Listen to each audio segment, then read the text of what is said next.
What size I'm going to be showing us here is A3 portrait size. A3 portrait size. Now what you need to do is to click on these three dots, go to image size. Now we have width, we have height. Now the paper size we want to set is A3. So for the width, for A3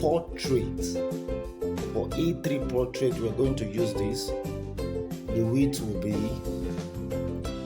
1280 and the height will be 1808. The width is 1280, the height is 1808. I will press OK, and this is A3 portrait size. A3 portrait size setting for your Pixellab. This is how you set your A3 portrait size. So if you want to set the landscape size, you want it to be landscape but still A3, what you need to do is just interchange.